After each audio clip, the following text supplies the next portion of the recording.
All right, part two, guys. Again, thanks for watching. It's been amazing. That's one thing I gotta say. I really enjoy reading the comments, and bantering back and forth. It's awesome. No, really, I enjoy it. Hopefully, it'll lead to something more. I would be remiss, and I would, be lying to you if I didn't think that this could move into something else. It's about time for me to get back into the game of football some way. Maybe this will generate. Ultimately, I guess I wish I would coach, but. Anyway, don't know if that's a possibility because of my situation with my own family, but anyway, enough about that. Okay, so we, part one talked about the Dupaix hiring, and again, we'll see.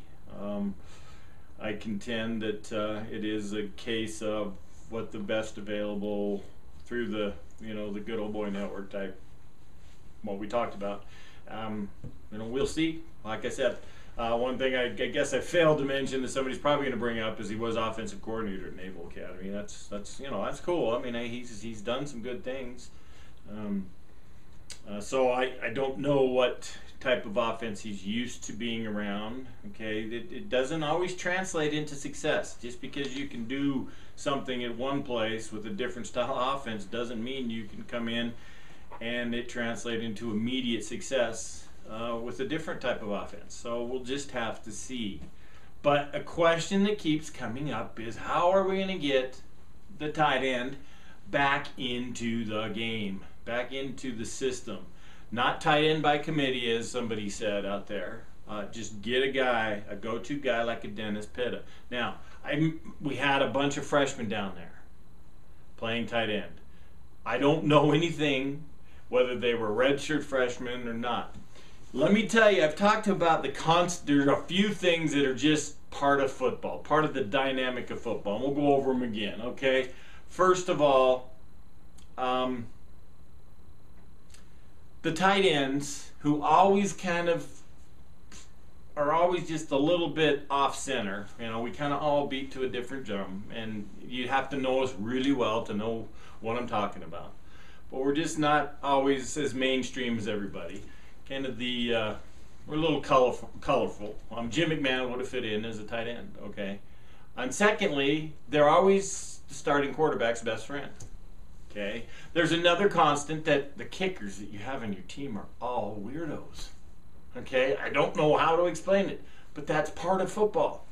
Here's another one that I haven't told you. Your offensive linemen, they're all geniuses, literally. Okay, what else can you be to play offense? I mean, they must have to talk about calculus or chemistry during their practices, because they stand off in their own group. It's like their own little fraternity in itself, and they got to have something to talk about because their practices look so boring to me. They just stand in front of each other and they talk about, what do you do if this guy's here and this guy's here. If you're an offensive lineman, but that's. For me, I could never do it. I want to catch balls. I want to make people try and tackle, miss. I could never be an offensive lineman. But that is a constant, okay? They are extremely intelligent guys. All right, as big as they are, they probably do. They probably, in half of their practice, is spent talking philosophy of football rather than, X's and O's. So that's a constant. Now, one of the constants also is you rarely see a tight end coaching tight ends. Whether it's in the NFL, it's probably never, and even, maybe a little bit more in college. But the tight end position, for whatever reason, even though it is the second hardest position on the field, okay, next to the quarterback, and only because the quarterback has to know a little bit more, but physically the toughest position, and mentally almost as tough as quarterback. So we've always said the second toughest position to play in football is tight end. They never get their own coach. Okay? My coach was Norm Chow. He was an offensive lineman. All right? When it came to teaching us how to run block, Norm was okay. But when it came to teaching us how to run routes, I learned what I could from Clay Brown, the great Clay Brown. Okay, as much as he could, as my phone's ringing again, as much as he could, he tutored me. He tutored Dave Mills, who was also a freshman at the time. Clay was there. Okay? The rest of it I had to come up on my own. Okay? Which for me translated in, I was a DB in high school. Okay? Tight end was a new thing, really, relatively a new thing for me. And all I did was, remember watching some of the guys on TV when I was a kid and just start trying to copy them when it came to the passing game. And then all of a sudden this light came on, everybody's doing this, why not try a little bit different, some different techniques. And that's my success story, is I kind of self-taught me with a little bit of help from Clay Brown. Okay, and it's kind of the way it went down there. I remember when Mark Bellini came on campus. He was a walk-on wide receiver from San Leandro, California. Y'all remember Mark and his brother Matt. But Mark was the oldest, and he came as a walk-on. And we called him San Leandro Flash. Well, the first or second practice, I believe this is my junior year, and I'm pretty sure it's my junior year because it was Mike Holmgren's first year. So yes. And they came to me and said, you know what? Take a look at this kid. This is them coming to me. Take a look at this kid. We believe he's got a lot of potential. Can you take some time with him? Basically, as much time as you have, take him aside and start talking to him about his game. And that's what I did. I actually became, his mentor, his tutor. So when I wasn't, obviously being a freshman, he was not in the plays that I was in because I was the varsity and first team. But that's what I did. I helped Mark Bellini learn how to play wide receiver at BYU. Now, do I take credit for what he did? No, but I did. They asked me. Norm comes to me and says, hey, can you help him out? So that's kind of how tight ends get treated. When I was in the NFL, specifically with Seattle, our tight end coach was a guy by the name of Rusty Tillman. He was our special teams coordinator. And when he played in the NFL for his cup of coffee, all he was a special teams, maniac. Well, there's nobody there to coach tight ends, so let's give him to Rusty. I could ask Rusty any question about offense, and he'd have to go to the offensive coordinator to ask for the answer. Okay? It is just something that happens in football that tight ends, I guess because we're, pretty much all of us know how to play the game, they kind of figure, well, let's just make sure they're doing their job. And, the guy that's, currently holding the crown of starting tight end can help, the young guys as much as possible. And that's kind of how it went with me. So, it is a big pet peeve, with me, because I've never had a tight end / even really a receiver ever coach me all the way through college to pros. It's always the leftover. My second year in Seattle, they promoted the quality assistant coach to tight end coach. A guy by the name of Russ Purnell. I didn't even know if he played football. Okay? So that's a real pet peeve of mine.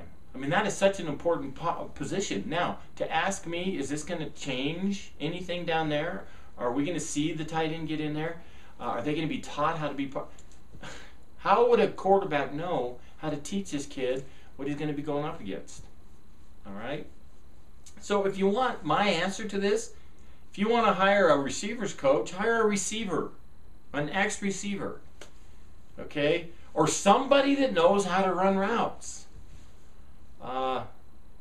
There are exceptions to the rule, but if we're looking to actually teach the basics, fundamentals, and for instance, these guys down there, all freshmen, I don't know how much time they got with Dennis Pitta. If they were even down there before he left, they may all be true freshmen. I don't know. Point is, they're coming in here cold as freshmen, and all of them really kind of looked like deer in the headlights. Okay, not really knowing a whole lot about what to do. That's what can help. Is actually hire a tight end to coach him. But I guess I'm ranting more about how should tight ends get treated, and it's just one of the constants in football. Those things I just labeled for you. Every team has them. Tight ends just kind of get overlooked in specialization. We're expected to know just about everything. Anyway, do I think it's going to change anything? Is it going to improve the play of the tight ends? I don't know. We're going to have to see how bright those tight ends are. For me, I was blessed, guys. Again, you know, the man upstairs. That's why I'm in the Hall of Fame, is the man upstairs. You know, I was given some gift, okay, the gift of football. And I turned a few pieces of advice from Clay Brown into a career of, you know, setting records. And so, gosh, yeah, you want people to learn how to play the game. If you want those tight ends to learn how, I'd suggest that you get somebody who played the game at a high level, and, you know, get in their ear a little bit. Give them some words of advice and some special ideas that only the gurus know. But anyway, so good questions, guys. I love it. I want to talk maybe on part 3 a little bit about Andrew Rich, because it's come up a couple more times, and his, you know, ability, what's going to happen with him in the East-West Shrine game, and talk a little bit about him, and maybe anything else that I get across my desk in days to come. But once again, I appreciate you guys tuning in, and thanks for the comments, the questions. Let's keep hammering this thing out. Hopefully someday this will come to a nexus and BYU can get back in the national picture of things. But that's my rant, and I rest my case, and we'll see you next time.